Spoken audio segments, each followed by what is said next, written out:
Boa noite a todos. Nós estamos começando mais um simpósio do Centro de Pós-Graduação Bethel Brasileiro. Hoje à noite, tendo o privilégio de ter conosco o doutor Samuel Santos Júnior, que Deus me deu o privilégio de pastorear a igreja, que o pai dele era presbítero, junto comigo por muito tempo. E também vimos o progresso do Daniel, muito carinhosamente chamado na igreja de Danielzinho. Hoje o doutor Daniel cresceu e sua especialização na área de pesquisa é Antigo Testamento. Atualmente ele é professor do Andrew Jumper, do Centro de Pós-Graduação Andrew Jumper, da Universidade Mackenzie. Daniel, você é o coordenador do MDiv, né? do programa de mestrado em divindade lá do Andrew Jumper.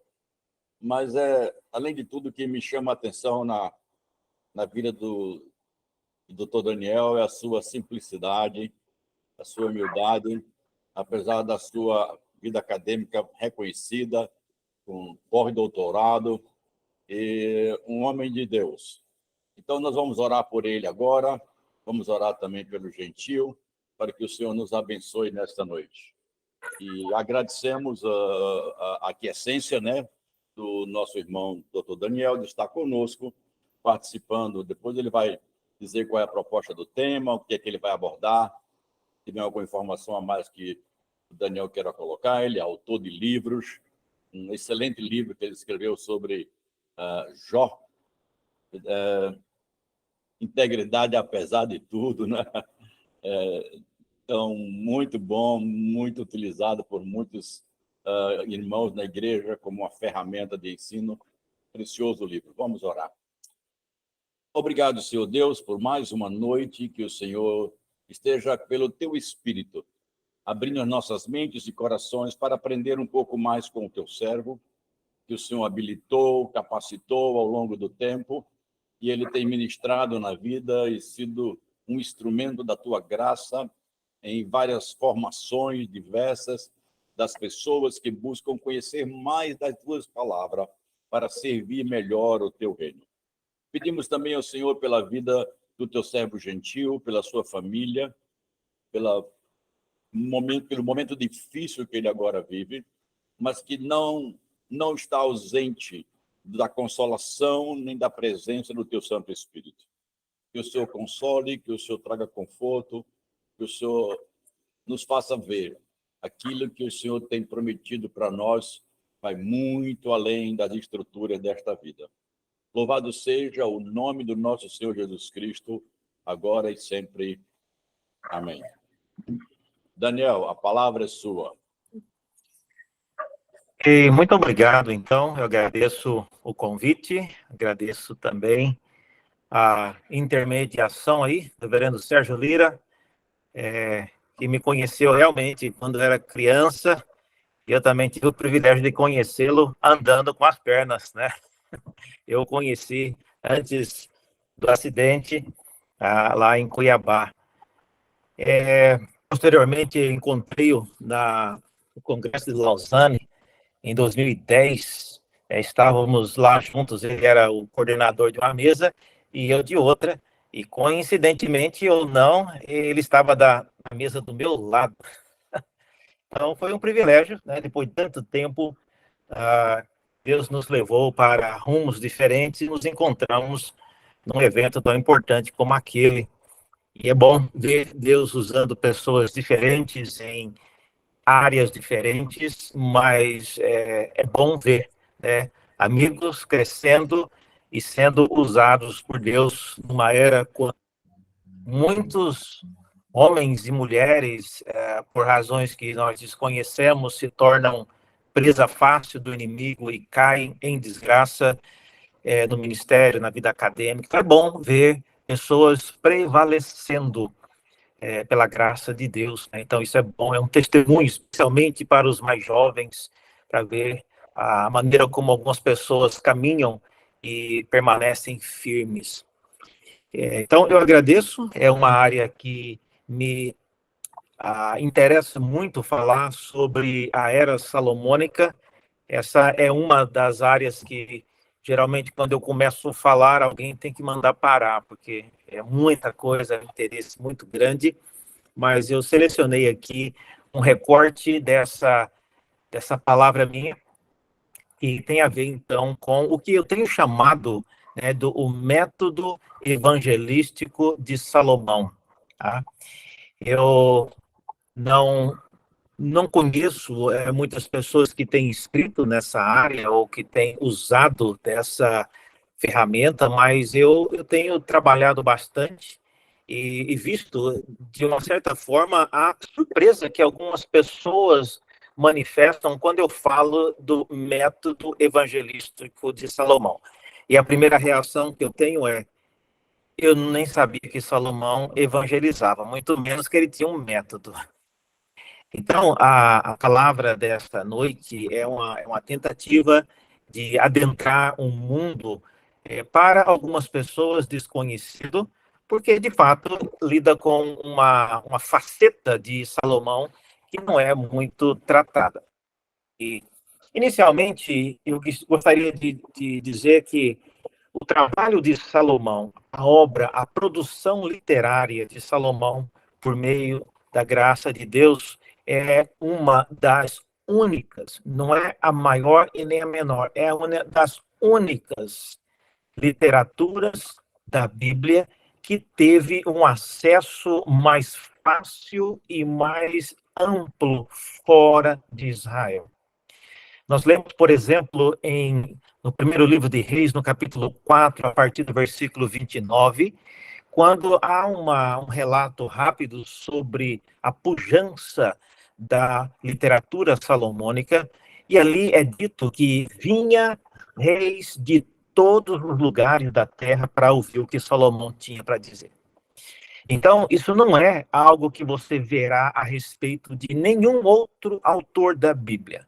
Você não verá ninguém saindo do outro lado do mundo para vir ouvir um salmo de Salomão, para ouvir um texto da lei de Moisés, ou para ouvir um texto de um profeta, Isaías. Se vieram, a gente não sabe.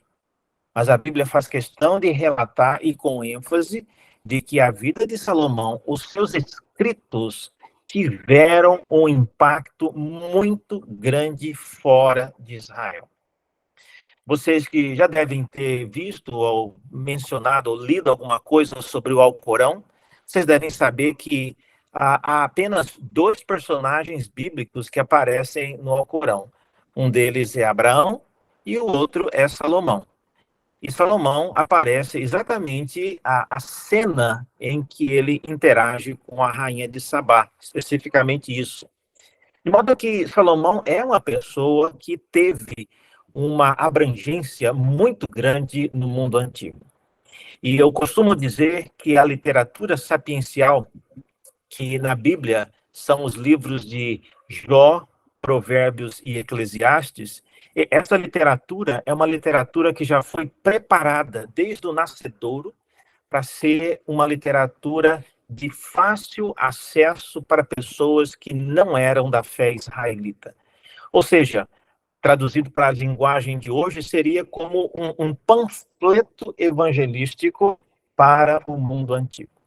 Uma das razões para você pensar dessa maneira é que a literatura sapiencial, o livro de Provérbios, o livro de Jó e Eclesiastes, são livros que não faziam uma ênfase demasiada em nenhum elemento da cultura, da parte cultica ou das tradições judaicas da época.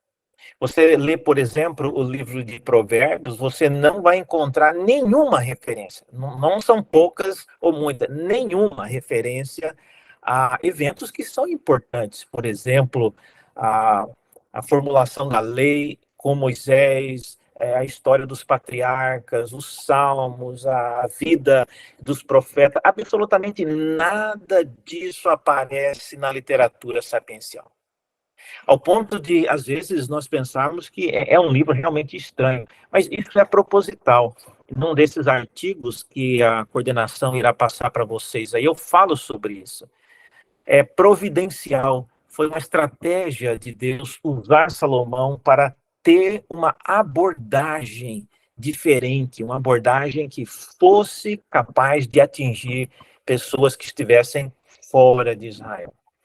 Então, é daí que nasce a minha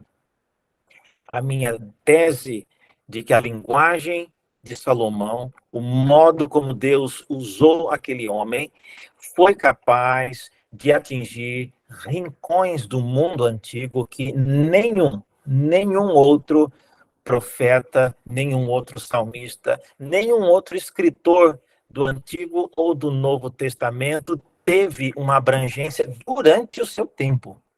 Não estou falando depois de tudo que a Bíblia é traduzida para diversas línguas, não. Estou dizendo no tempo de vida do personagem bíblico. Não tem ninguém. Então, isso me levou, o reverendo Sérgio já mencionou, depois de alguns anos lecionando aqui em São Paulo, eu já tinha voltado do meu curso de doutorado, surgiu uma oportunidade de fazer estudos pós-doutorais e eles pediram uma proposta de pesquisa, então eu fiz uma proposta que versava na natureza da linguagem sapiencial. Por que que ela é tão atrativa para pessoas fora do círculo judaico-cristão? E então, depois de aprovada, eu fui, pesquisei por 4 anos nesse assunto. Então, é realmente um assunto que me fascina.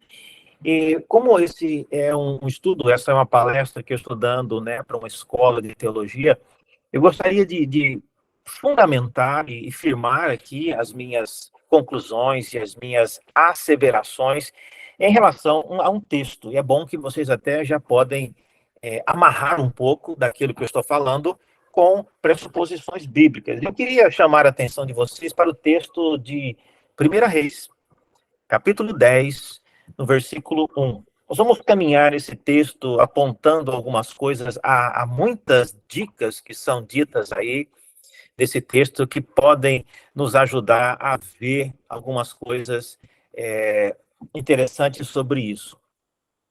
Primeira coisa que a gente vê, e a história, eu não vou nem ler totalmente, nós vamos lendo aos poucos, mas é a história do encontro da rainha de Sabá com Salomão.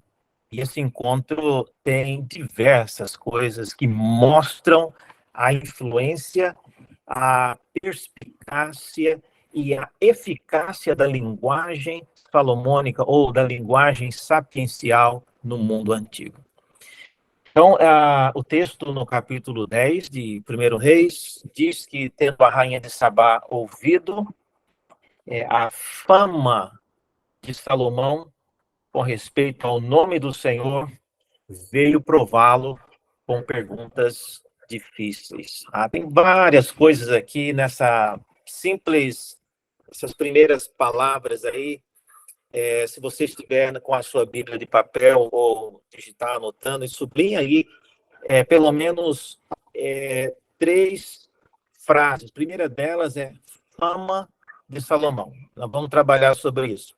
Segundo, coisas importantes é o nome do Senhor. A fama de Salomão, ela é qualificada. E em terceiro lugar, essa expressão perguntas difíceis. Eu queria então trabalhar um pouco sobre isso, mostrando parte dessa estratégia salomônica de evangelismo. Rápido contexto sobre o que está acontecendo aqui. A rainha de Sabá, ela é alguém muito proeminente. Então, o contexto é que essa é uma mulher de destaque. Não é apenas uma visitante, uma turista que quer conhecer Salomão e tirar fotos com ele. Aparentemente, não é essa a razão. No final do capítulo 10, nós lemos, o autor do livro dos Reis diz que essa mulher deu para Salomão tantos presentes como ninguém, nunca mais ninguém deu tantos presentes a Salomão como ela deu a ele. Então, veja, ela era uma pessoa próspera, era uma pessoa rica, e ela não estaria nem um pouco a surpresa e admirada da riqueza de Salomão, porque ela também era alguém extremamente abastada. Então, ela era alguém de destaque, ao ponto de se propor, olha só, eu chamo aqui de um santo atrevimento, mas ela se propõe a visitar Salomão com a finalidade de testar a sua sabedoria.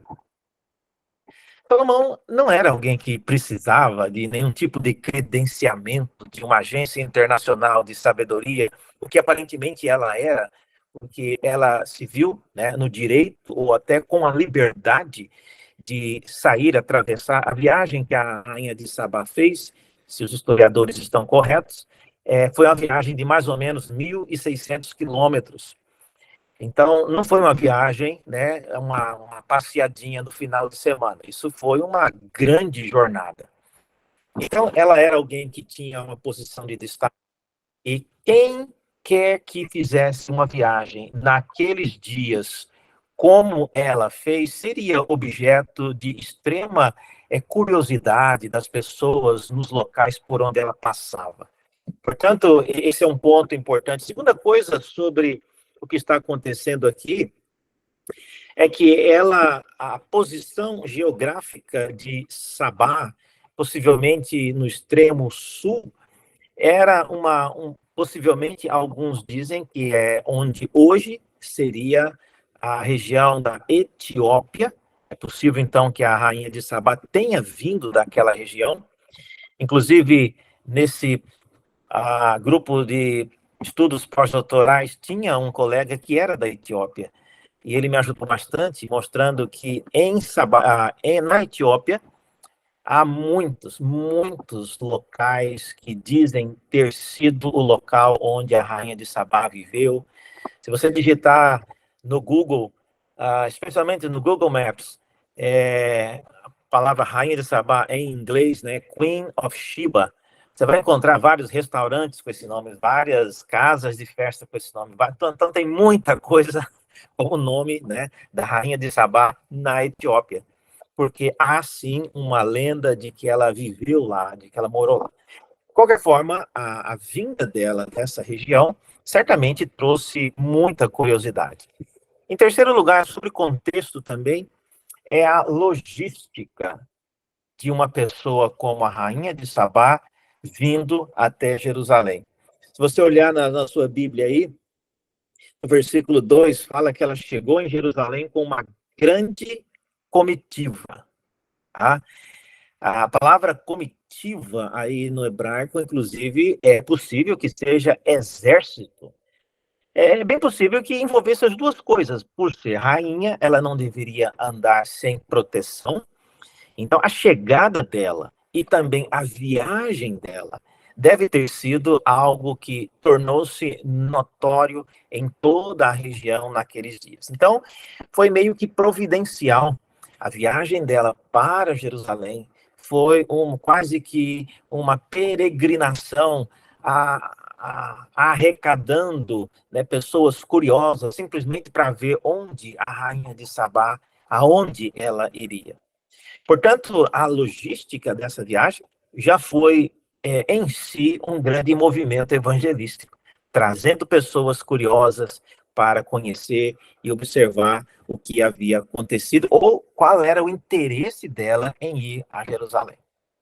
Mas, como nós já sabemos, e eu já mencionei esse texto, primeiro livro de Reis, capítulo 4, versículos 29 até 35, fala que ela não era a única pessoa que fazia isso.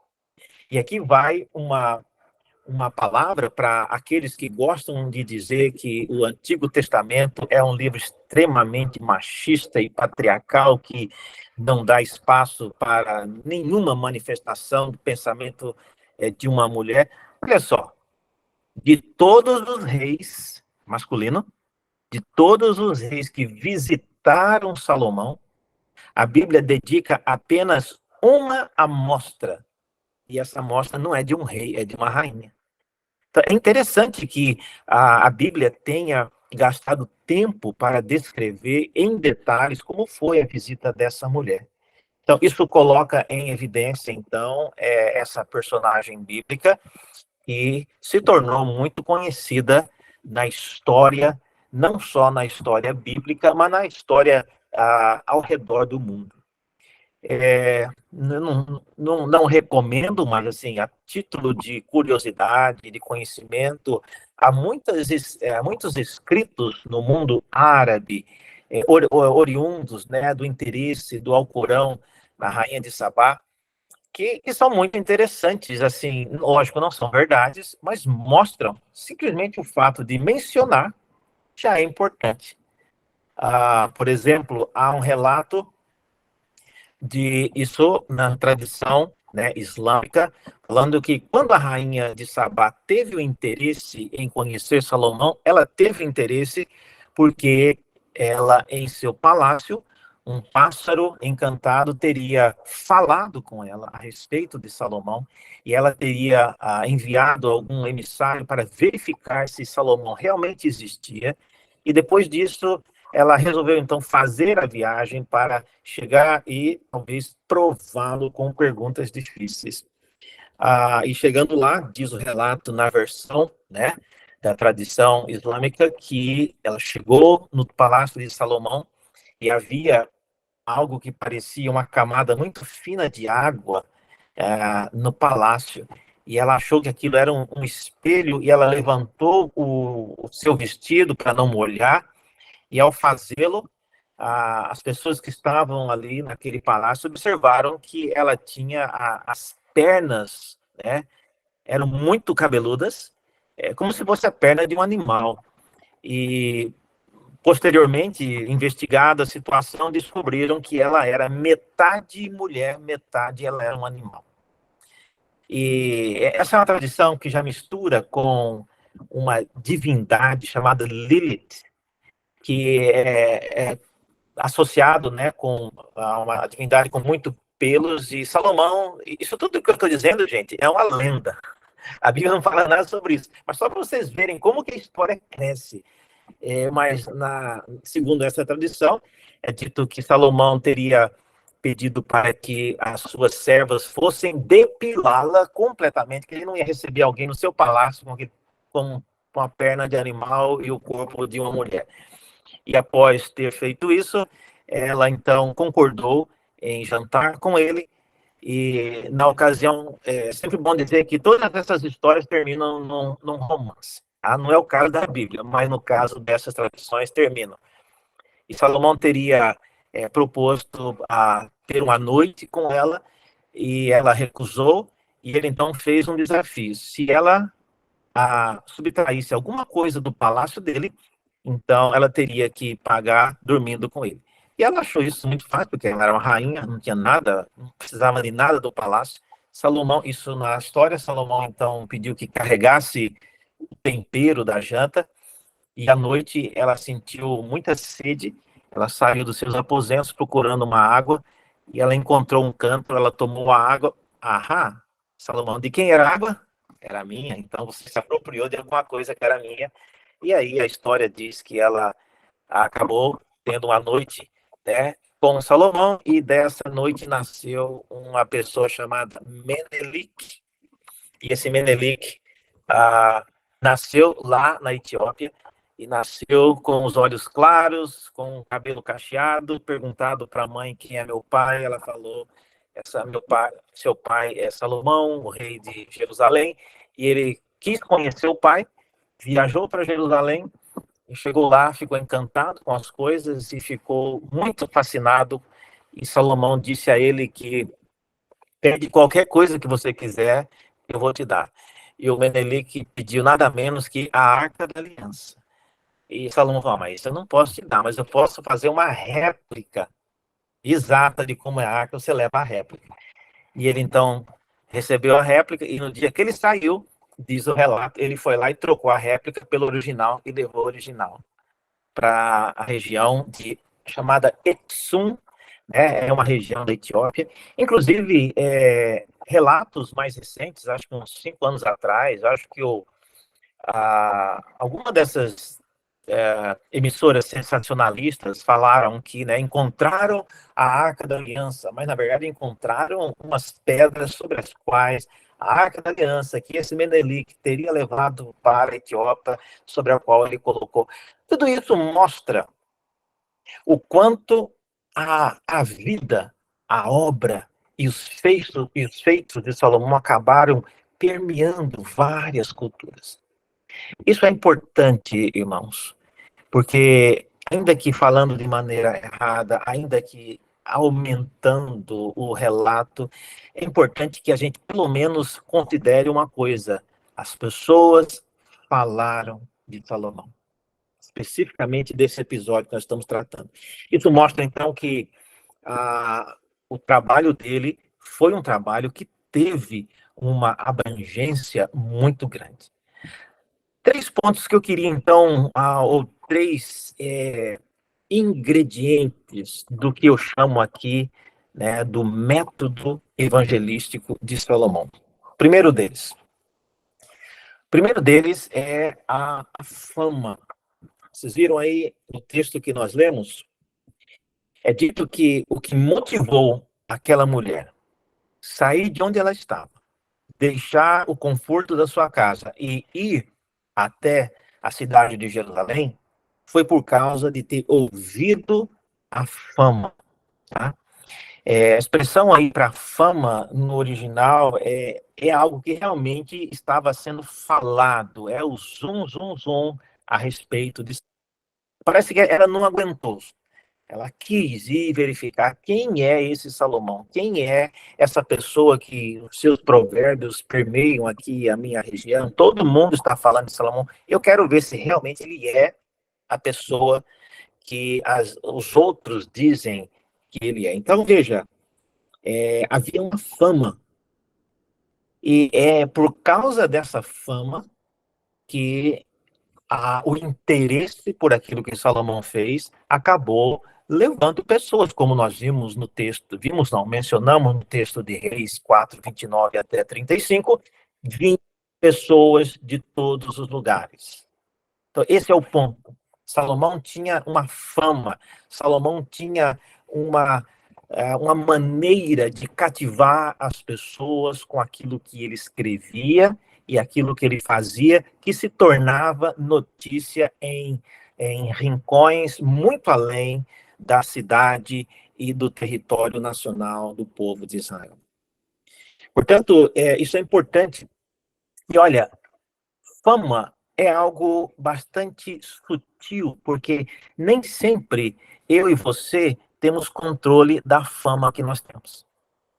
Há aqueles que gostam de difamar-nos, e há aqueles que colocam sobre nós uma fama que não é real. Então, eu acho extremamente curioso que Salomão tenha conseguido administrar uma fama, e não só uma fama, vocês viram no texto?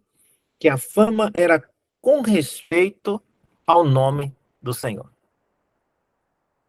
Então, é bem provável que, de tudo o que essa rainha observou, o que mais chamou atenção, pasmem, é o fato, é a maneira como a vida e a repercussão do trabalho de Salomão estava associado com, na visão da rainha de Sabá, a divindade que adorava, que do nosso lado é o Deus criador dos céus e da terra. Isso me deixa bastante interessado, porque eu não sei quantos já tiveram uma curiosidade de digitar no Google uma busca comum, colocar o seu nome completo entre aspas e apertar um Enter. O que está associado com o seu nome? No meu caso, eu sei que tem um boxeador com o nome exato meu, um homônimo, Daniel Santos Júnior.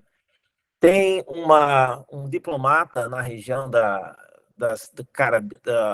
do Caribe, né? E tem um jogador também de futebol que tem o nome exato. Então, eu geralmente apareço em 4º lugar. Mas o meu nome está associado com essas coisas. Se Salomão tivesse o Google na época, e se alguém digitasse, e é o que a rainha de Sabá em tese, ela fez, ela viu a associação do nome Salomão com o nome do Senhor. E isso é surpreendente.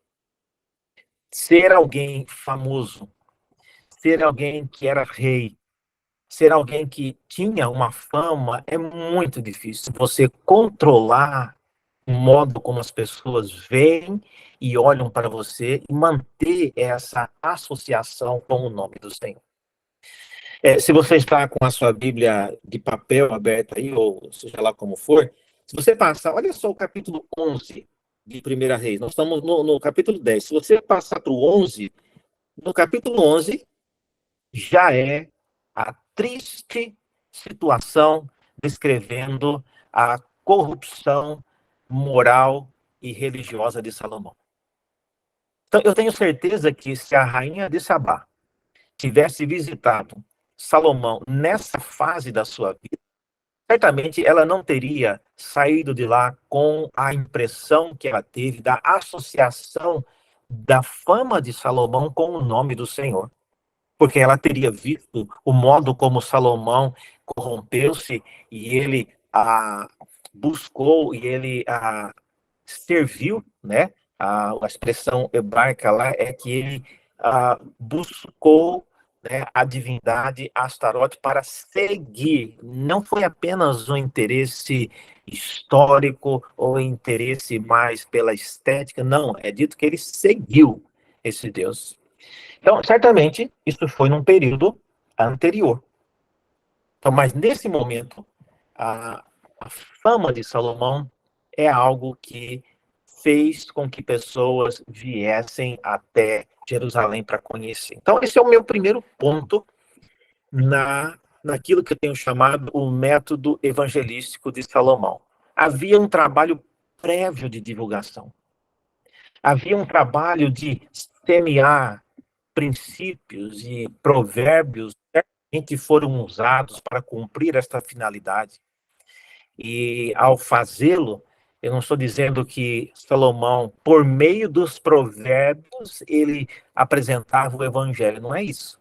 Mas por meio dos provérbios, ele criava um interesse nas pessoas para conhecer o Deus que ele servia. É isso que a rainha de Sabá diz. Ela veio por causa da fama de Salomão com respeito ao nome do Senhor.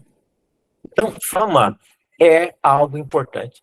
Eu digo para os irmãos que até que as pessoas que não são de origem cristã ou amigas do evangelho, elas entrem em uma de nossas igrejas, a igreja vai ser a igreja do fulano que ela conhece. Eu, por exemplo, eu sou de uma denominação chamada Igreja Presbiteriana. E a gente até brinca aqui que quem não é presbiteriano não sabe nem falar esse nome, né? É difícil de pronunciar o nome presbiteriano. Então, uma pessoa que não conhece nada sobre a Igreja Presbiteriana, até que ela entra, conheça e veja alguma coisa, a igreja é a igreja do seu João, que é dono da padaria. É a igreja do seu Manuel, que cuida do estacionamento. Então, a fama é algo estratégico no modo como Salomão tornou-se conhecido. Ele conseguiu. E é óbvio, gente, ele conseguiu porque Deus estava por trás dele.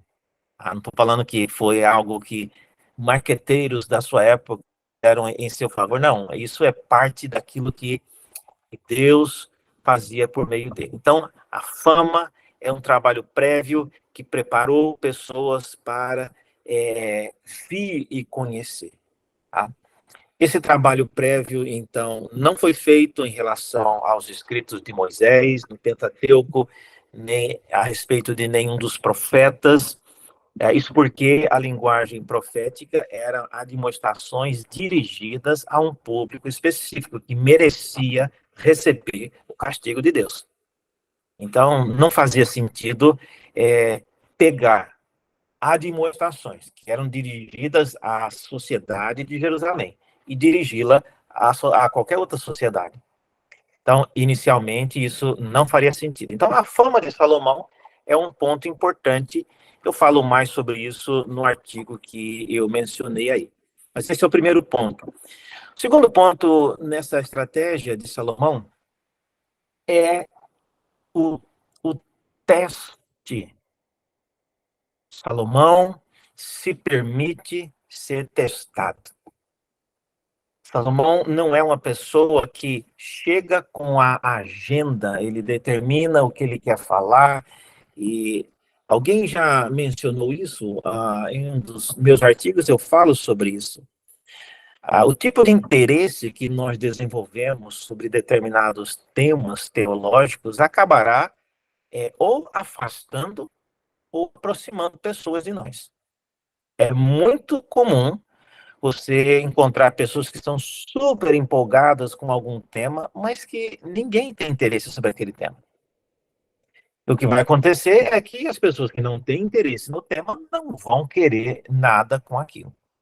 Salomão parece ter criado, e com muita propriedade, interesse em temas que eram também do interesse das pessoas que viviam na sua época. Então, observe, no texto que nós lemos, é dito que a rainha de Sabá veio para prová-lo com perguntas difíceis. Depois eu menciono isso no artigo, né? Eu estou falando isso aqui, mas é mais para, em termos de pesquisa.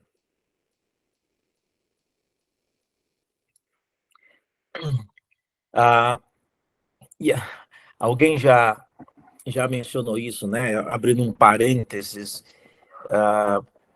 falando, né, de pessoas que estudam línguas, né? Por que vocês gostam de ficar falando tanto em hebraico, isso e aquilo, né? Olha, em alguns argumentos a gente precisa recorrer às línguas originais, porque as traduções acabam, não é escondendo, mas optam por palavras que não expressam exatamente tudo que a gente conhece. Então, me permita aqui mencionar algumas coisas, né, para benefício do argumento, mas a expressão perguntas difíceis, essa expressãozinha, perguntas difíceis, né, é a tradução de uma única palavra em hebraico, que significa, basicamente, enigmas. Enigmas, tá? Então, vamos dizer, a brincadeira intelectual dessa rainha é apresentar enigmas para que Salomão conseguisse decifrar. O uso de enigmas era já uma prática muito comum na sociedade israelita. Vocês devem se lembrar da situação com Sansão. Ele apresentava um enigma. É muito difícil você decifrar um enigma. No caso de Sansão, era tão difícil que a Dalila teve que suborná-lo para contar e dar uma dica, né? Senão os irmãos e a família dela ia acabar sendo prejudicada. Mas para você decifrar um enigma, você precisa conhecer bastante da cultura, do modo de raciocínio, do tipo de vocabulário, do tipo de metáforas que cada cultura é acostumada a utilizar. Se você não conhece uma cultura, é muito difícil você decifrar enigmas. Eu já morei fora do Brasil um tempo e às vezes eu me vi ouvindo uma palestra e observava que todo mundo ao meu redor estava chorando, era algo emotivo, mas eu não estava em nenhuma medida entendendo aquilo como algo emotivo, porque eu não tinha aquele pano de fundo cultural que eles tinham. Então, semelhantemente, trabalhar com enigmas é algo muito difícil. Então, Salomão foi recebido por essa mulher, ou ele a recebeu, para que enigmas fossem apresentados. E o texto diz que, versículo 3, é dito que Salomão lhe deu respostas a todas as perguntas e nada lhe houve profundo demais que não pudesse explicar. Não é que as perguntas dela fossem perguntas medíocres, não é isso. Aí alguns escritos, né, até propõem quais teriam sido as perguntas que ela fez, só para diminuir a inteligência dessa mulher, né? Mas não é o caso. Não era algo difícil, porque Salomão ele tinha uma abrangência muito grande. E aqui vale a pena destacar isso. Eu tenho mencionado já várias vezes essa situação de Reis.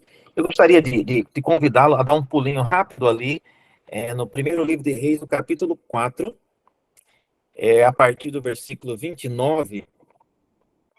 E nesse texto, olha só, para explicar por que Salomão era capaz de decifrar enigmas. Aí tem um investimento intelectual nisso. Então não é uma coisa simples assim.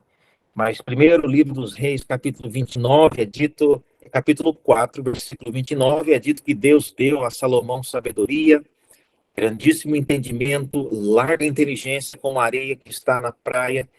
Fala que a sabedoria dele era maior do que a de todos do Oriente. Menciona que era mais sábio do que Etã, o Ezraíta. Etã, inclusive, é um sábio bíblico que escreveu o Salmo 89. A Remã, que trabalhava com Davi, Calcol e Darda, não sabemos quem são, mas aí é dito que a sua fama correu por todas as nações. Olha só. E aí vem a parte que me interessa. É dito que ele compôs 3.000 provérbios, e foram os seus cânticos, só para curiosidade, né, no livro de provérbios, né, tem mais ou menos, é difícil contar quantos provérbios tem, porque um parece que são mais longos, outros parece que são mais curtos, mas tem mais ou menos 379 provérbios. Então, aqui é dito que ele compôs 3.000, ou seja, o livro de provérbios é apenas um resumo, uma amostra de algo muito maior. É dito que ele compôs 1.005 cânticos. Na Bíblia a gente só tem um cântico, que é o livro de Cantares. 1.004, a gente não sabe. Mas também um livro de Cantares basta também. Imagina se fosse 12 livros de Cantares na Bíblia, seria demais, né? E é dito, olha só, no versículo 33, é dito que ele discorreu sobre todas as plantas, desde o cedro que está no Líbano até o risopo que brota no Moro. Também falou dos animais e das aves, dos répteis e dos peixes, de todos os povos vinha gente para ouvir a sua sabedoria. Ou seja, aquilo que Charles Darwin fez na sua viagem, né, na ilha de Galápagos, no navio Beagle, tentando catalogar espécies diferentes, Salomão já tinha feito nos seus dias, no mundo conhecido da época. E esse trabalho, irmãos, de catalogar toda essa flora e essa fauna, nada disso está na Bíblia. Isso é algo que, é óbvio, né? Se perdeu, ou se algum dia for encontrado, não vai fazer parte da Escritura, mas, de qualquer forma, mostra o investimento intelectual de Salomão, a fim de que ele pudesse ser capaz de interagir com pessoas de outras culturas. Então, a rainha de Sabá, quando vem e propõe testes, né, que são enigmas, isso mostra que Salomão era preparado para decifrar enigmas. Aqui, uma rápida palavra sobre enigmas. Eu estou escrevendo algo sobre isso, né? O aspecto enigmático, né, da teologia de Salomão. O enigma é uma ferramenta pedagógica muito poderosa. Nós, ocidentais, temos sempre o desejo de esclarecer tudo e entender tudo já de cara, não deixar nenhuma dúvida sobrando para absolutamente nada. E nem sempre isso é possível. A linguagem enigmática, que é fazendo uso de enigmas, ela tem um poder muito grande, porque às vezes você deixa uma pessoa pensando, matutando sobre um tema semanas. Mas no dia que ela decifra aquele enigma, ela descobre o significado, ela nunca mais se esquece. Então, veja, há sim um benefício em você deixar uma pessoa com uma pergunta, uma boa pergunta. Porque ao longo dos dias ou das semanas, ela pode ficar perguntando aquilo até ela não aguentar mais, ela se dirigir até Salomão e tentar descobrir uma resposta. Mas então, fechando parênteses sobre esse aspecto enigmático da linguagem sapiencial, Salomão se permite ser testado. Esse é o segundo elemento da sua linguagem, do seu método evangelístico. Primeiro, ele avança, ele leva adiante, ele deixa que vá adiante dele uma fama. Em segundo lugar, ele permite que as pessoas que vêm até ele sejam, testem-no, perguntem, façam indagações. Se você olhar, eu estava lendo um artigo sobre isso, no capítulo 10 do primeiro livro de Reis, se você olhar, nós não temos uma palavra sequer de Salomão. Vocês viram isso? Salomão não fala absolutamente nada. Não é pouco e nem muito, nada. Até o momento quando é dito que o modo como ele respondeu a Rainha de Sabá, eu gostaria de saber o que ele falou a Rainha de Sabá. Nada é dito. Tudo que a gente sabe desse encontro vem daquilo que a Rainha de Sabá falou. E também, obviamente, do narrador bíblico que registrou esse episódio. Mas é curioso que, num momento como esse, no grande encontro da Rainha de Sabá com o grande sábio Salomão, não tenha absolutamente uma palavra falando daquilo que ele teria dito a ela. Então, isso mostra a abertura que Salomão dá para que as pessoas venham testá-lo, venham conhecê-lo. E veja, versículo 4, como eu disse, né, a Rainha de Sabá comenta, né, que ela vendo, pois, a Rainha de Sabá toda a sabedoria de Salomão e a casa que ele edificara, a comida da sua mesa. Observe, irmãos, a sabedoria não é algo que fica em prateleiras. Eu vejo cada vez mais, especialmente, nenhuma crítica aqui, se for o caso seu, mas eu vejo isso, não vejo muito com bons olhos, mas os jovens, sempre em lives, atrás de uma enorme biblioteca de livros, fico pensando, meu Deus, quantos livros? Mas é uma tendência das pessoas associarem sabedoria com a quantidade de livros aparecendo atrás, né, da sua câmera, da live. No caso de Salomão, a sabedoria dele não estava na quantidade de livros que ele tinha. E mesmo que estivesse, olha só, quando você deixa a pessoa vir até você e observar, você não tem como controlar o que ela observa. Então, talvez Salomão estivesse falando alguma coisa, mas vocês viram aí, no versículo 4, a Rainha de Sabá estava observando o modo como a casa dele era edificada. Até nisso havia traços da sabedoria. Essa mulher estava observando a comida na mesa de Salomão. E é óbvio, eu estou vendo aqui várias senhoras, aqui várias mulheres, as mulheres sabem servir uma mesa. Se deixasse, pedisse para um homem trazer um café, ele trazia na xícara e dava para a visita. Mas se você pede para uma senhora, ela vai trazer uma bandeja forrada com uma toalha de bandeja, botar no pires, vai virar com açúcar e tudo mais. É uma maneira que tem que ser mesmo. Mas se mandar um homem fazer isso, ele não vai observar isso. Mas veja, a Rainha de Sabá, ela estava observando os detalhes, a comida, o lugar dos oficiais, o serviço dos seus criados. Ela observou até os trajes dos oficiais de Salomão. O lugar em que eles se posicionavam ali na sala ou no momento da refeição, tudo isso ela observou. E no final dessa descrição é dito que ela observou o holocausto que oferecia na casa do Senhor. Ou seja, Salomão levou-a no templo e mostrou como era que o Senhor era adorado, já que o interesse dessa mulher era, né, na fama com respeito ao nome do Senhor. Salomão deve ter dito, a propósito, né, Hoje é sábado, né? Que tal você observar como nós adoramos o nosso Deus? E certamente ela deve ter visto isso. E olha só, a, a fama é algo que divulga o interesse. O teste é o momento quando você deixa ser conhecido por aqueles que vêm. E é nesse momento, diz o texto, quando ela observou aquilo, que Deus usou aquilo que aquela mulher havia já acumulado há muito tempo e agora, em conversa com Salomão, diz o versículo 4, 5, na verdade, que 6, né? Ela diz, foi verdade a palavra que a teu respeito ouvi na minha terra. Eu, contudo, não cria.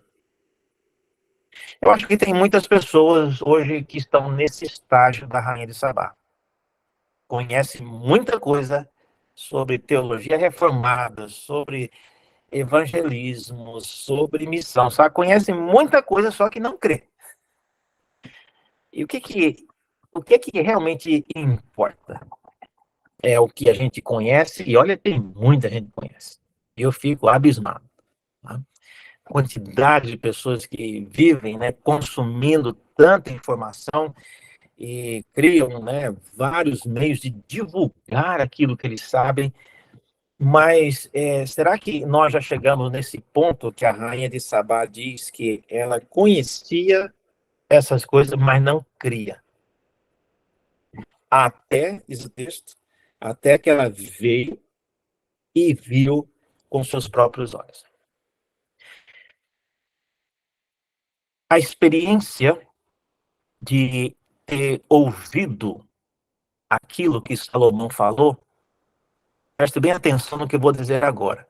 Segundo o relato, e isso aqui são as palavras da Rainha de Sabá, a experiência de ter ouvido aquilo que Salomão falou não deve ter tido um impacto tão grande na vida dela.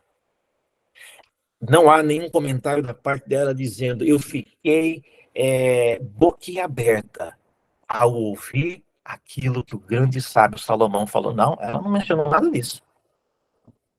Mas ela mencionou que depois que ela viu aquilo que ela apenas conhecia só de ouvir, ela veio, ela viu com seus próprios olhos. E o que ela viu? Tá? Ela poderia ter dito, depois que eu vim e ouvi pessoalmente Salomão falando, aí sim, tudo mudou. Não, ela não disse isso. Ela diz que depois que ela veio e ela viu. Ou seja, aquilo que as pessoas que estão aproximando de nós, inquirindo-nos a respeito da nossa fé, nós não temos controle sobre isso. Mas é exatamente por meio disso que, em algumas ocasiões, Deus faz notório o seu nome. E é dito que ela, depois que veio, né, chegou à conclusão de que não lhe contaram a metade. Sobrepujas em sabedoria e prosperidade a fama que eu vi. Felizes são os teus homens, felizes são estes teus servos que estão sempre diante de ti e que ouvem a tua sabedoria. Ela chegou até bem dizer o nome do Senhor, olha só. Bendito seja o teu Deus que se agradou de ti para te colocar no trono de Israel.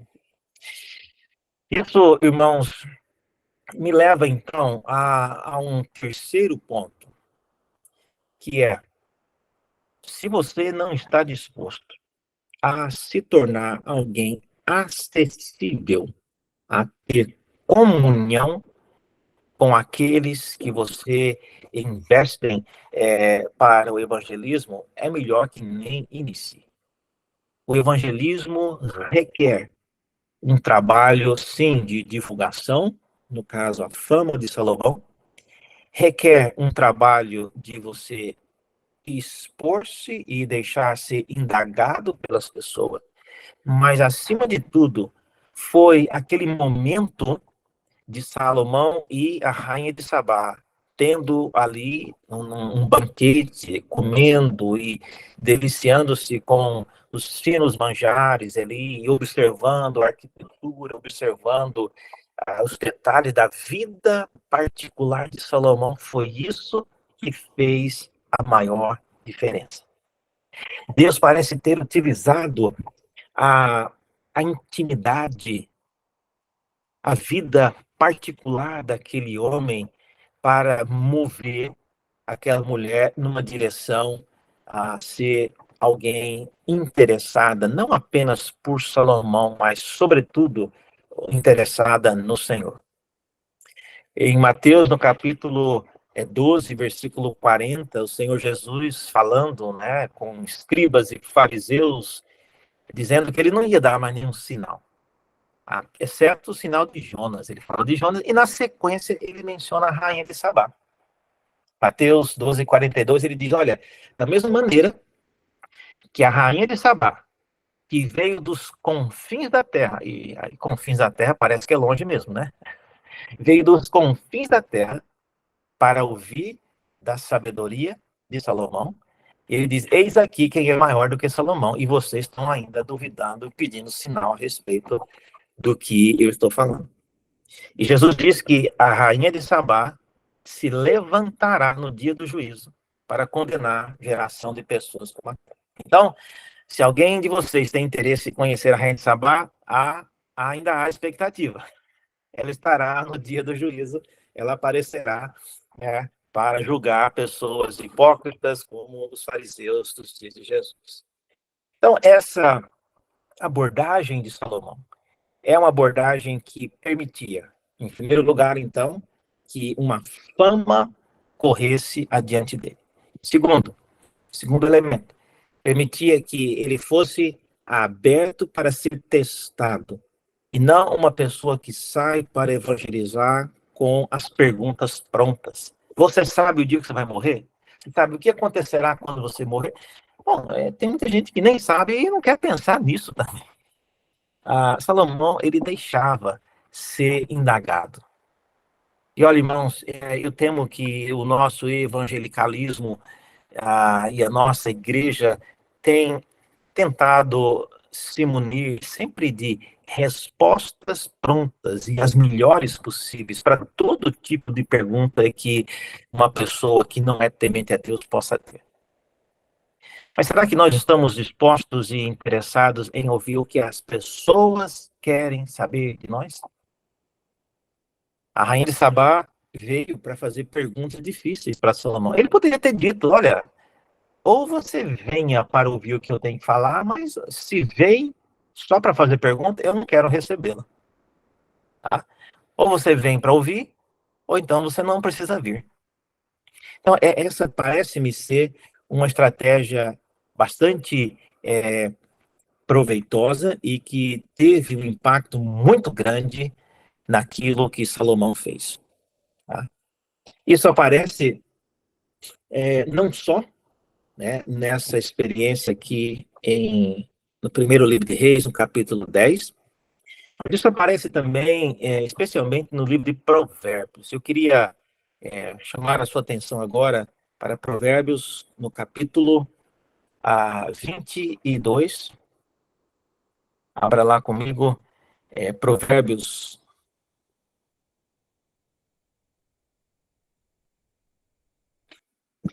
O livro de Provérbios, esse é um outro tema que, se eu começar a falar, eu não paro mais, né? Ribeirão do Sérgio, se você quiser, depois eu posso dar um curso sobre Provérbios, viu? Fica a dica, viu? Mas, Provérbios é um livro que tem partes diferentes, né? O capítulo 10, versículo 1, começa dizendo, repetindo como se fosse o início do livro, Provérbios de Salomão. Para que repetir isso, se o livro já começou dizendo isso, né? Isso porque o capítulo 10 em diante inicia o que nós conhecemos como a parte onde há os provérbios de sentença, os provérbios de um versículo apenas. E esse bloco vai do capítulo 10 até o capítulo 22, versículo 16. E aí, o versículo 17 começa uma sessão diferente. E é o versículo 17, que eu não sei quantos de vocês aí estão usando a Nova Almeida atualizada, mas se estiver, quem estiver, verá que o versículo 17, Provérbios 22, 17, já tem uma informação falando sobre os escritos dos sábios. Alguns até colocam aí, né, uma referência a um sábio egípcio chamado Amenemope, porque daqui para frente é bem possível que Salomão esteja interagindo com um sábio egípcio da sua época chamado Amenemope. E os escritos de Amenemope, conhecidos, tinham 30 dizeres. Então, mais abaixo, você vai falar. Esse texto que eu estou lendo aqui é a revista atualizada, mas se você colocar na Nova Almeida atualizada, deixa eu até conferir aqui, para não dizer coisa errada, 22:17.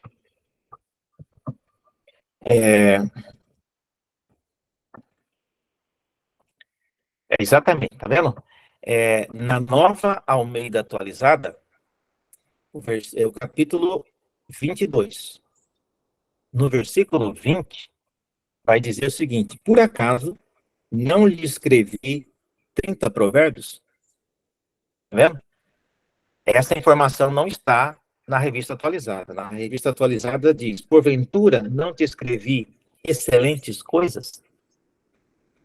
Quem está certo, quem está errado? Não vamos entrar nisso agora, mas é possível, sim, tem uma variante textual que permite as duas coisas. Mas eu gostei que a Nova Almeida atualizada tenha pelo menos indicado que nessa sessão começa um período, um trecho no livro que Salomão interage com alguém. Mas mesmo que você não tivesse nenhum acesso à variante textual, a nada disso, é possível você perceber a maneira como Salomão está lidando com pessoas fora de Israel. Veja só comigo, versículo 17. Inclina o ouvido e ouve as palavras dos sábios. Você falar, não, pastor, mas que sábio, ele também é sábio, ele está falando dele mesmo, não está, porque olha a linha seguinte: e aplica o coração ao meu conhecimento. Então, aparentemente, Salomão está pedindo que o filho meu, né, o ouvinte do livro de Provérbios, se dedique a conhecer aquilo que os sábios escrevem, mas não se aparte daquilo que ele, do conhecimento que ele transmitiu. Se você não está convencido de que, de fato, essa referência aos sábios seja algo que esteja referido a outras pessoas, veja no capítulo 24, no versículo 23, volta a aparecer essa expressão. Capítulo 24, versículo 23. São também esses os provérbios dos sábios. Veja, novamente. Mas isso é coincidência, professor, não é assim não. Se você não for convencido, então vá no capítulo 1 de Provérbios. E veja que isso não é novidade. Salomão já tinha anunciado que ele falaria coisas dos sábios. Provérbios 1,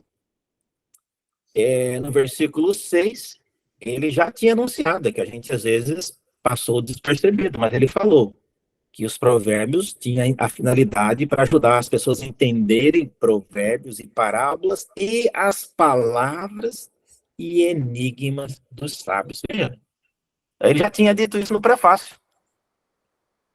Então, por que eu estou dizendo isso?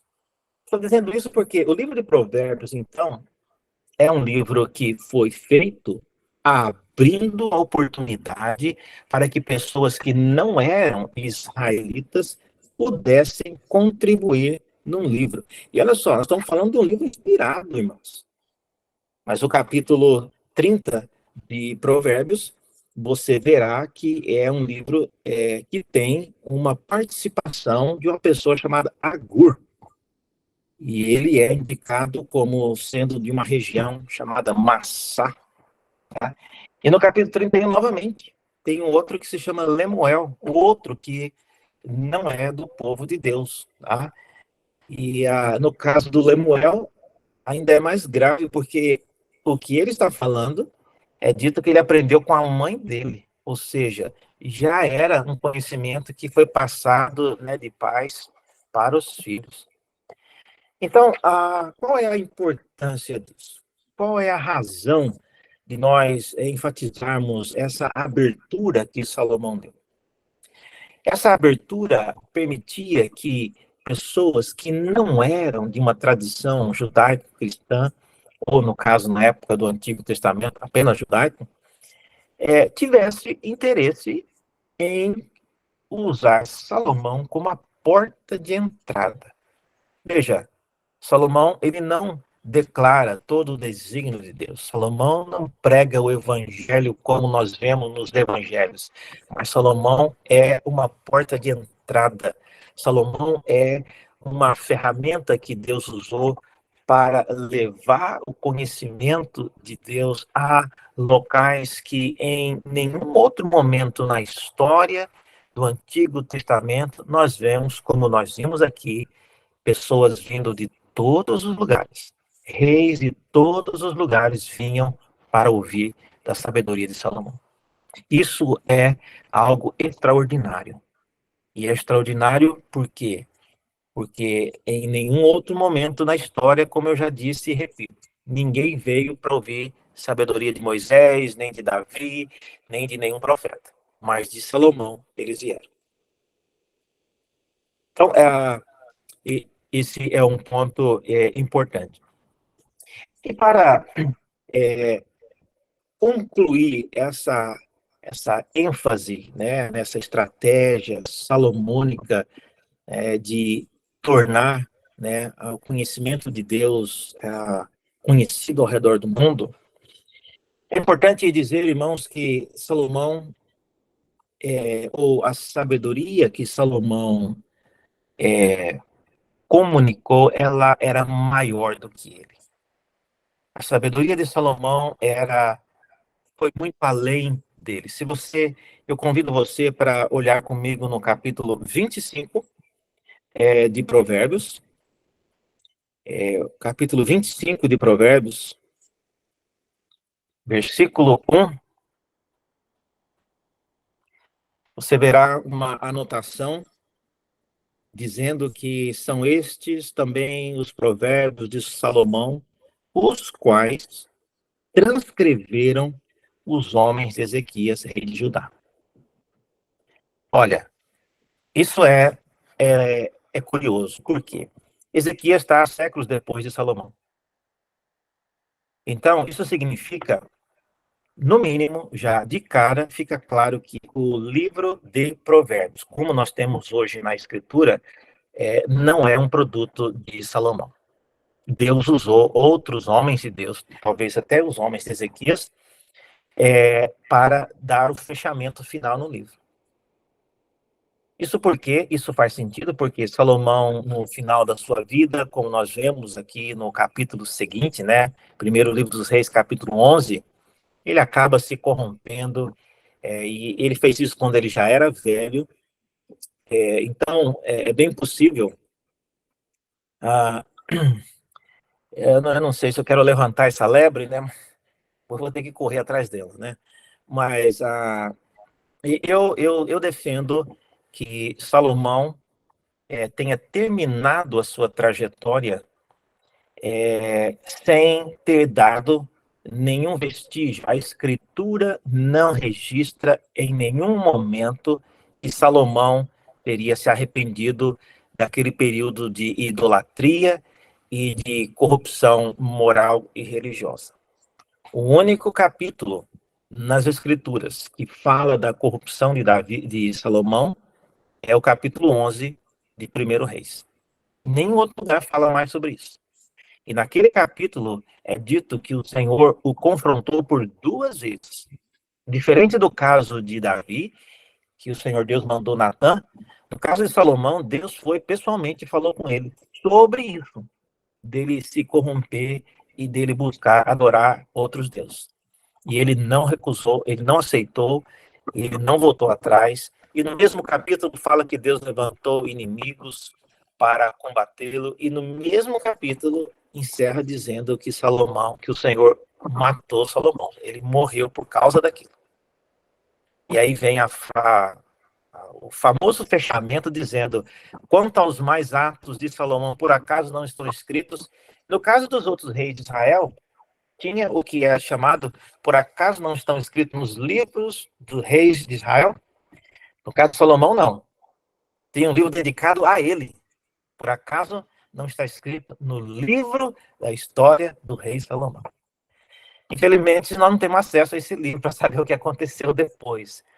Mas um homem do porte de Salomão precisava ter algum vestígio, nem que fosse um único versículo que falasse que ele teria se arrependido no final. Mas o que é importante é que, mesmo depois da morte de Salomão, havia pessoas que ainda estavam coletando.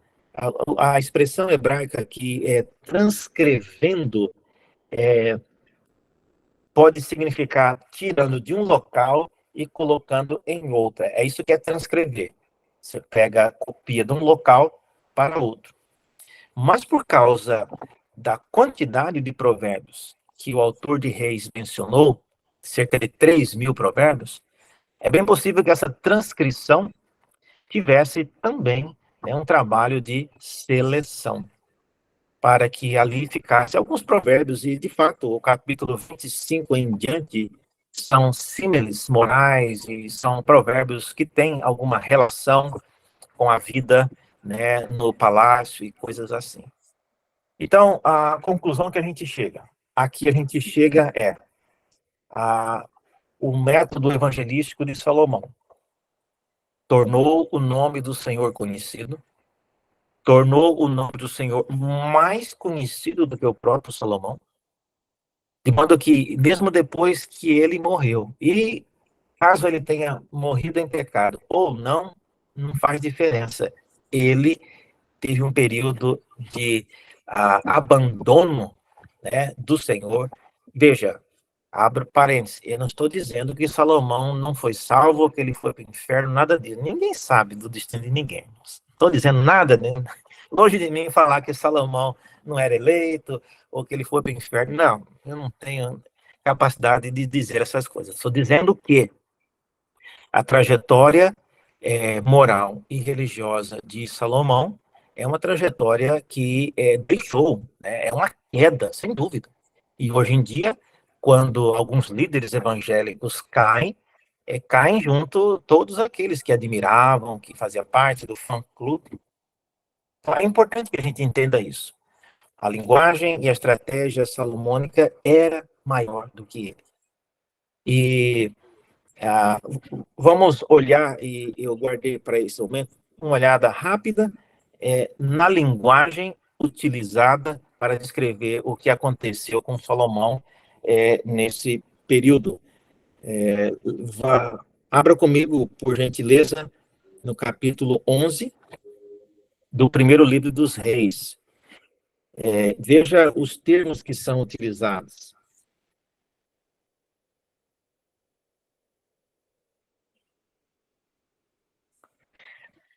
Uma coisa que me chama a atenção é quem não é crente, quem não é temente a Deus, se você perguntar o que você sabe sobre Salomão, eu tenho certeza que eles vão falar o fato de ele ter 1.000 mulheres. É um homem mulherengo, tem um monte de mulher, Deus não falava nada. É isso que as pessoas pensam, né? A pessoa que lá, que tem um monte de mulheres, e Deus não falava nada. Olha, quem fala isso não conhece nem Salomão e nem a Bíblia. Porque o único lugar, repito, em que esse recorte na vida de Salomão é feito, falando dessas mulheres, é aqui no capítulo 11. E esse momento é descrito, o versículo 4 fala que ele já era velho. Isso é um ponto importante. Isso significa que Salomão não foi essa pessoa em toda a sua vida. A rainha de Sabá visitou, a gente não sabe quanto tempo passou, mas é antes disso. Mas isso mostra que ele não foi essa pessoa que às vezes as pessoas julgam que ele foi a vida inteira. Não, né? A rainha de Sabá viu nele alguém cuja fama estava associada com o nome do Senhor. Mas aqui no capítulo 11, sendo ele já velho, é dito que as mulheres perverteram o coração para... E aqui, ó, quem tem aí um programa, um software de Bíblia, depois faça uma busca, gente, nessa expressão seguir, no termo hebraico que aparece. Você verá que é um termo grave. Não é simplesmente uma admiração, uma curiosidade que Salomão tinha. Não, não. Ele, de fato, se foi convencido de que ele seguiria, tá? E o seu coração não era de todo fiel para com o Senhor, como foi do seu pai Davi. E novamente no versículo 5 é dito, repete a mesma expressão. Salomão seguiu. Aí é mencionado o nome da divindade, Astarote, deusa dos Sidônios, a Milcom, abominação dos Amonitas. E, olha só, isso é que me não entristece, mas é algo que eu fico surpreendo. Eu me surpreendo com isso. O pai de Salomão, no caso o rei Davi, intentou e quis construir o templo de Jerusalém, mas Deus não permitiu. Ele disse que o filho dele construiria. Então Salomão foi a pessoa que Deus deu o privilégio de construir o templo de Jerusalém. E as mesmas mãos que construíram o templo de Jerusalém, agora irá construir, diz o texto, os templos para versículo 7, ele edificará templo para o santuário a Quemos, abominação de Moabe, não só construído, mas de frente do templo de Jerusalém. Então, irmãos, isso me deixa um grande alerta que não importa quantos templos de Jerusalém nós já construímos na nossa caminhada teológica em nosso ministério. Se você está construindo agora, seja visível, seja escondido, um templo para Quemos, Deus vai pesar a mão. E eu sempre fico alerta para isso. A nossa história, não importa quantos anos de ministério, não importa quanto tempo você já serviu construindo coisas para a glória de Deus. No dia que nós começarmos a construir para aquilo que é a abominação a Deus, o Senhor irá pesar a mão. E ele fez isso com Salomão. Mas essa história, eu não vou entrar mais aqui, mas vocês conhecem. Tudo isso que aconteceu com Salomão não apagou o grande benefício que Deus fez por meio daquele homem. E a pergunta final é: por quê? Por que é que Salomão, mesmo tendo aprontado tudo isso, continuou sendo uma persona grata, como assim dizer? 100 anos depois da sua morte, ainda havia homens de Ezequias querendo coletar provérbios oriundos de Salomão. Por que isso? Por que ele não foi queimado, como a gente diz? Por que o filme dele não foi queimado depois de tudo isso que ele fez? Uma das respostas a isso é um texto que, se você não tem ele marcado, eu desafio você a fazê-lo. No livro de Deuteronômio, no capítulo 4.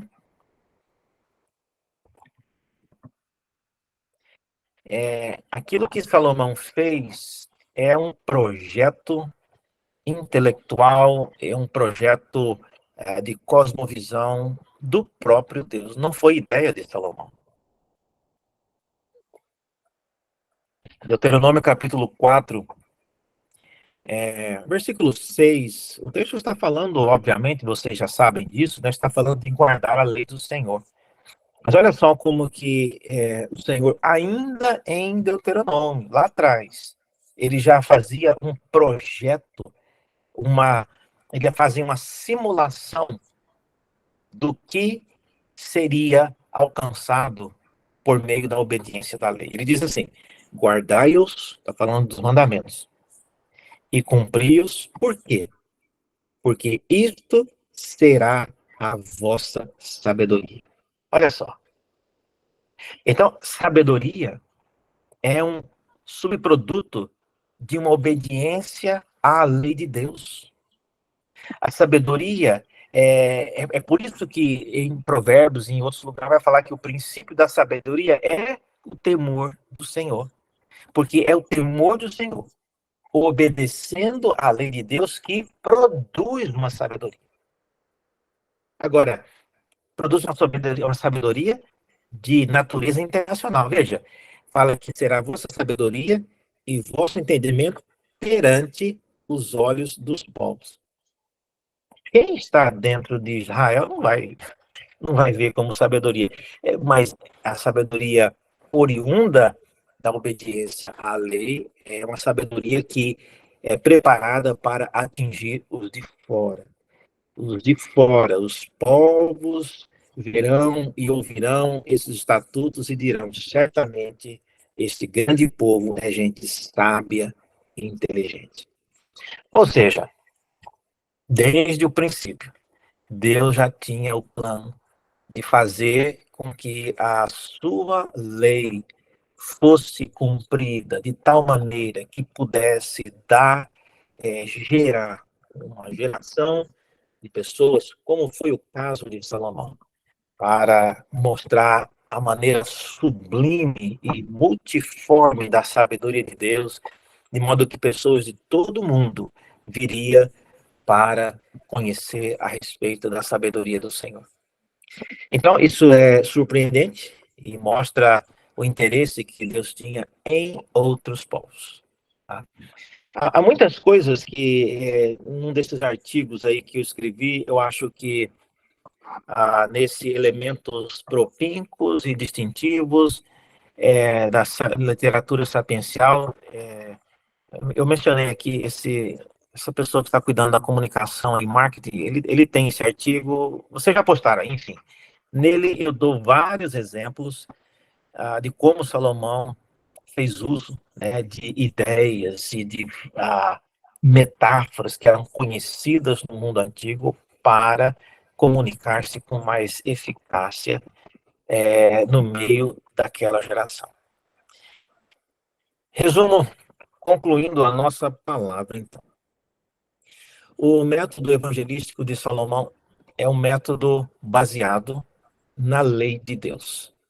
Salomão não é sábio porque ele conseguiu ser alguém mais esperto do que aqueles que viveram em seus dias. Salomão é sábio porque ele pediu sabedoria a Deus. E a sabedoria, tendo sido pedida a Deus, Deus usa aquele homem para cumprir o projeto que havia sido já elaborado e apresentado em Deuteronômio.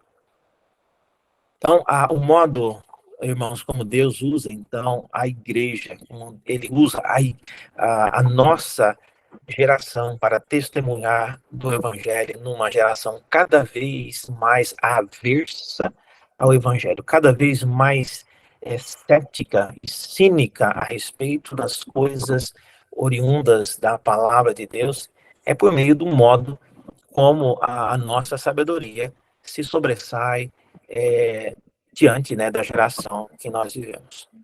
Então, isso requer de nós um investimento em conhecer cada vez mais, né, o mundo que nós vivemos. Nós precisamos investir no conhecimento de nossa geração. Precisamos ter, sim, mais pesquisadores, médicos, cientistas, pessoas na área do conhecimento e do saber, habitando esse universo das pessoas que decidem aquilo que acontece em nosso país e pelo mundo. Do contrário, né, nós ficaremos como outras pessoas, como os outros autores da Bíblia, né, conhecidíssimos, mas só dentro de casa. Salomão Fez o que fez, aprontou lá o que ele fez, mas ele foi usado por Deus para ser alguém que tornou-se conhecido e tornou o nome do Senhor conhecido em todos os povos. A linguagem de Salomão também é uma linguagem que foi abençoada por Deus. Tá?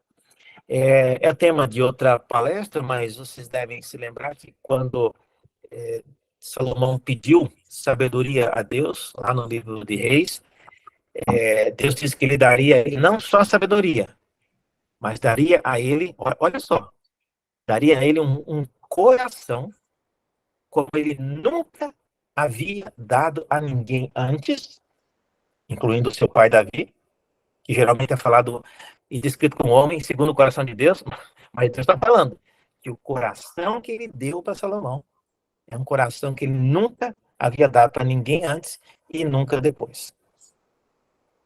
E mesmo assim, esse coração se corrompeu e começou a seguir outros deuses. Isso então me deixa sempre em sobrealerta, para não me vangloriar das minhas conquistas e daquilo que eu faço e daquilo que eu sei, daquilo que eu ensino. Porque, como a própria Escritura nos diz, aquele que está em pé, cuidado para que não caia. Então, Salomão nos dá um grande testemunho de alguém que foi profundamente usado por Deus em sua época.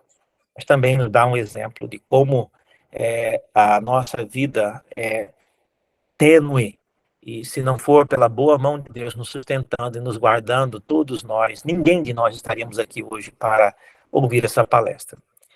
Que Deus nos abençoe. Isso é um pouco do que eu tinha para falar.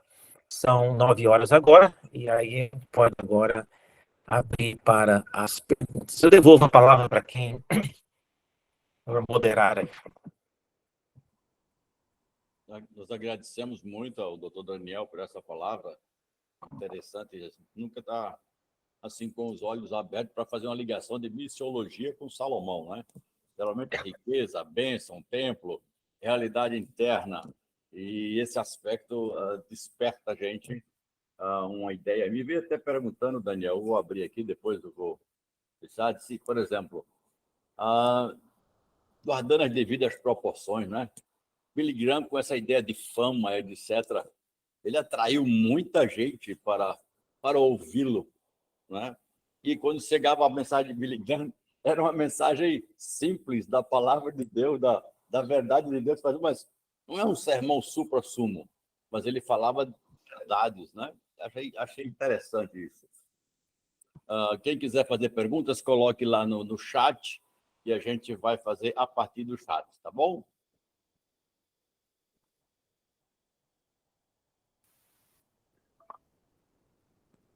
Boa noite, professor Daniel. Vamos apresentar aqui as perguntas que foram feitas, com licença. Então, vamos lá.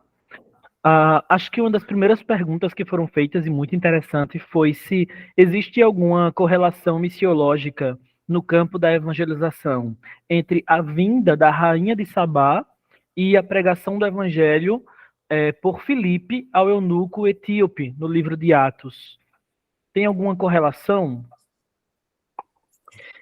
A tradição diz que tem, né? Que ele é um alto oficial de Candace, e isso teria sido uma região próxima de onde a rainha de Sabá veio, tá? Mas a gente não tem como provar isso. A maneira como Jesus lidou e citou a rainha de Sabá, fica claro que ela não foi apenas uma turista e uma Salomonete, né, que vivia querendo um fã-clube de Salomão. Ela realmente veio, ela foi transformada e ela fez história. Então, eu não teria dificuldade em crer que, para onde quer que ela tenha ido, ela certamente tornou-se conhecida por alguém que não só conhecia os provérbios de Salomão, mas ela conhecia o Senhor, e deu a sabedoria a Salomão. E isso ela mencionou, inclusive, no texto que nós lemos, né? Ela bendisse o nome do Senhor que deu a sabedoria a ele. Então, até isso ela sabia. Certamente Salomão disse a ela como que ele adquiriu a sabedoria, né? Mas, assim, não tem como provar, né? Porque geografia naquela época não era tão precisa como é hoje, ou pelo menos o registro de onde essa mulher veio, tá? Mas sim, há muita relação, há muitos relatos, né, históricos e tradições que contam isso, né? A Joséfo menciona isso, né? Filo, sempre. E esses autores, inclusive, tratam a rainha de Sabá como Joséfo usa a expressão interessante em grego para falando que ela era uma amante das letras. Então, ela não era simplesmente uma turista, não. Ela era uma pessoa também de um calibre intelectual muito grande, tá? Aí, razão porque Salomão até aceitaria uma pessoa assim vir fazer um colóquio com ele, né? Então, boa pergunta. Certo. Vamos lá para a próxima pergunta. Nós observamos, é comum se falar que a missiologia no Antigo Testamento ela era centrípeta, as pessoas eram atraídas a Israel, e a gente pode ver esse movimento da rainha de Sabá vindo até ele. E no Novo Testamento a missão se torna centrífuga, em que a igreja é ordenada a ir até os povos não alcançados. A pergunta é: ainda existe espaço para a missão centrípeta nos dias de hoje? Nós trabalharmos nessa intenção de atrair pessoas à igreja, ou isso é algo que ficou na era salomônica? Hoje o movimento é diferente. Olha, esse congresso que eu e o pastor Sérgio participamos em 2010, a gente já viu o testemunho de como o mundo hoje, não vamos usar o termo já é cristão, mas ele é já bastante saturado com elementos do cristianismo. Então, há muitos que já têm alguma referência sobre a pessoa de Jesus ou sobre o cristianismo. Então, é possível que hoje, depois de mais de um milênio, a expansão do cristianismo, você possa se tornar o que Salomão foi, alguém cuja fama acabe atraindo pessoas para conhecer, né, e verificar um pouco mais, né? Mas isso por causa de séculos e séculos de trabalhos missionários, né? Então, é isso que nós estamos vendo hoje, tá? Certo. A próxima pergunta. Esses sábios de fora de Israel, cujos provérbios foram canonizados, isso tem alguma relação com o fator Melquisedeque? Não. Esses sábios são pessoas que certamente foram alcançadas pelo trabalho de Salomão, tá? No caso de Agur e no caso de Lemuel. No caso de Provérbios 22:17, quando Salomão interage com depois você digitar no Google aí, vocês encontram Amenemope. Então, inclusive, se você digitar aí, vai aparecer os 30 dizeres de Amenemope. Então, tem vários estudos que mostram que Salomão não está citando, não está fazendo um plágio. Salomão está, na verdade, polemizando os escritos de Amenemope. E, ao fazê-lo, ele acaba sendo alguém que atrai uma atenção. Né? Então, se você vai brigar com uma pessoa famosa, né? Então, se você quer se tornar famoso, resolve criar uma confusão, bater boca com o reverendo Augusto Nicodemo. Mesmo que você apanhe, só o fato de você ter brigado com ele já vai te dar popularidade. Então, Salomão está fazendo a mesma coisa. Ele está polemizando, e para fazê-lo, para polemizar, ele tem que citar um trecho e depois dar um desfecho diferente. Então, é isso que está acontecendo ali. No caso de Amenemope, eu creio que não. Amenemope não é canonizado e ele é mencionado apenas. Tá? No caso de Agur, é diferente, porque Salomão ele está colhendo ali provérbios prontos. Agur é conhecido pelos provérbios numéricos. É ele que fala há 3 coisas que eu não entendo, 4 que não entram na cabeça. Então, esse tipo de provérbios são de Agur. E o de Lemuel é apenas um conselho rápido sobre não gastar a sua vida com mulheres e com vinho, essas coisas. Então, eu creio que esses dois, Lemuel e Agur, foram pessoas alcançadas, né, pelo testemunho de Salomão. Por que eu sei disso? Por causa das coisas que eles escreveram. Tá? Agur, inclusive, menciona isso, né, que ele não tem o conhecimento dos santos, né?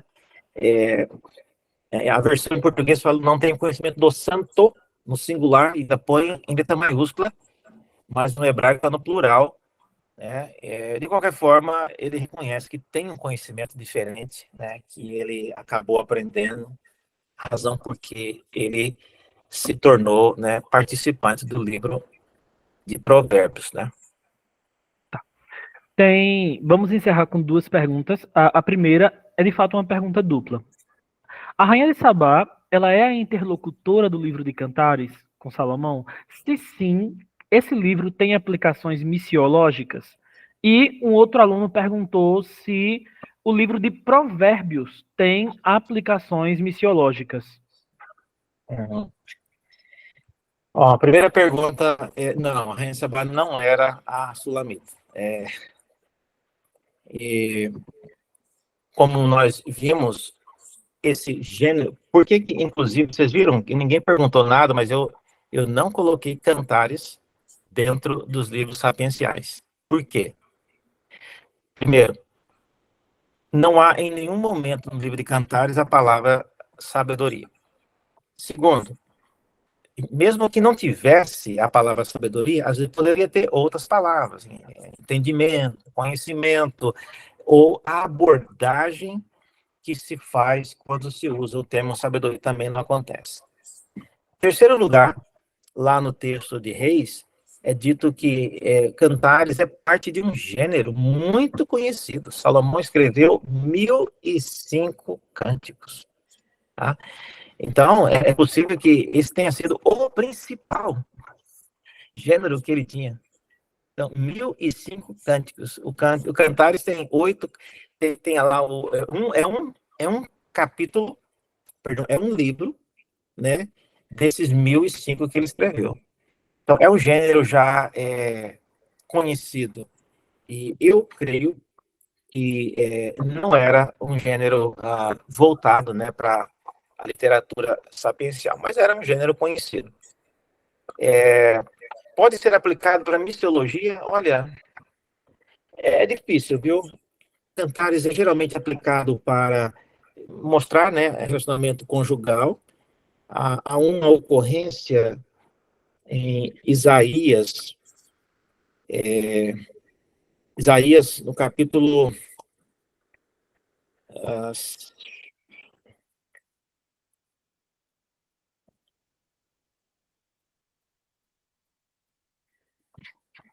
as versões me confundem aqui. Isaías, no capítulo, ele fala: cantarei ao Senhor, ao meu amado. Alguém lembra onde está esse texto aí? Aqui, capítulo 5:1. Isaías. Olha só a linguagem que um profeta usa, que é muito, muito semelhante àquilo que Salomão está fazendo. Isaías diz: agora cantarei ao meu amado o cântico do meu amado. A respeito da sua vinha, o meu amado teve uma vinha, tal. Então, isso é uma linguagem que quem lê imediatamente remete para a linguagem de Cantares. Certamente, Isaías não está falando aqui de relacionamento conjugal, mas ele está tratando o seu Senhor com a linguagem de meu amado. Tá?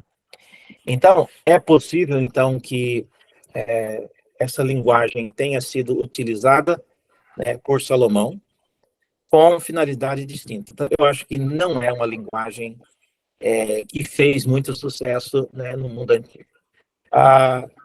Essa linguagem no mundo antigo, e hoje tem como.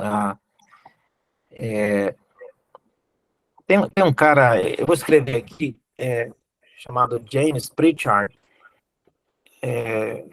Vou botar uma obra aqui que depois vocês podem consultar, mas chama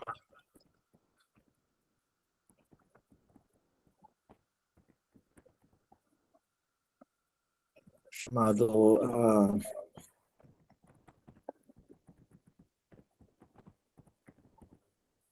Olha, está em inglês, mas hoje em dia com o chat GPT tudo vira português, né? Mas essa é uma coleção, chama O Contexto das Escrituras. São 3 volumes, e lá você encontra traduções de textos antigos, né, escritos em linguagem cuneiforme, escrito em acadiano, escrito em hieroglíficos, traduzido para o inglês. E eu estou mencionando isso para dizer que existem outros livros de cantares que povos, especialmente egípcios e sumérios, falavam dirigindo-se à divindade deles. Tá? Então, isso limita bastante as aplicações que a gente faria de cantares para missiologia. Mas, né, pode tentar, né? Eu creio que não era a finalidade original e principal de Eclesiastes. Qual é a segunda pergunta? Provérbios. Se Provérbios ele também é um livro com... Se é um livro com aplicações missiológicas hoje em dia. Provérbios é muito mais. Eu tenho dito, eu tenho escrito até sobre isso, eu chamo o provérbio da literatura o panfleto evangelístico do mundo antigo. Sem dúvida. Ele já foi preparado para isso. O provérbio ele já é composto de uma forma que você não precisa ter contexto histórico. Se você pegar, por exemplo, o provérbio, diga 16:1, o coração do homem pode fazer planos, mas a resposta certa dos lábios vem do Senhor. Esse tipo de provérbio, você não precisa olhar o contexto anterior e posterior, porque você olha para trás, não tem nada a ver com esse tema. Se você olhar o provérbio 16:2, já é outro assunto. Então, isso mostra que provérbios eles já foram compostos para ter uma aplicação imediata, independente de você precisar conhecer demais a cultura e a teologia e muita coisa da história judaica, não precisa. Então, já é uma literatura desde o nascedouro preparada para ser lida, entendida e aplicada por pessoas que não compartilhavam inicialmente da fé israelita. Tá? Certo. A nossa última pergunta foi feita pelo pastor Tales. Se nós podemos associar essa estratégia missional de Salomão com o método que era usado pelo Tim Keller, que ele, quando terminava de pregar, abria espaço para que os céticos questionassem aquilo que ele pregou. É mais ou menos isso? Seria dessa maneira que a gente aplicaria hoje esse método que o senhor disse? Sim, é um excelente exemplo, mas como a gente nem todos nós seremos Tim Keller, né? A gente pode ser pessoas mais simpáticas aos nossos vizinhos, às pessoas do trabalho, menos carrancudos, e abrir espaço para que essas pessoas indaguem sobre aquilo que nós cremos e aquilo que move o nosso coração em relação a Deus. Eu acho que não precisa ser um Tim Keller para fazer isso, mas sim, Tim Keller é um bom exemplo. Tá? Uma pessoa aberta para o diálogo, para ouvir e ler a sua cultura, né? E eu acho que isso, sim, é um bom exemplo. Certo. Pessoal, se nós quisermos pesquisar um pouco mais sobre isso, eu queria recomendar o livro A Missão do Povo de Deus, da Betel Publicações. Foi escrito pelo Christopher Wright e foi publicado em parceria com a Vida Nova, e ele faz uma teologia bíblica de missões. Então, ele vai abordar no capítulo 8 justamente sobre a missiologia no período dos reis e no período dos livros sapienciais. Professor Daniel, aonde a gente encontra seus livros? Tem na Amazon? Tem na Amazon. Eu estou colocando aqui no chat um blog que eu tenho, e tem muita coisa lá sobre um monte de coisa, né, de provérbios, e tem uma série que se chama Sabedoria em Provérbios. Eu faço análise de provérbios individuais, mostrando como que você trabalha com eles por exemplo, ajudar a criação de filhos e disciplina. Então, tem algumas coisas lá. Então, seria uma fonte. Tá?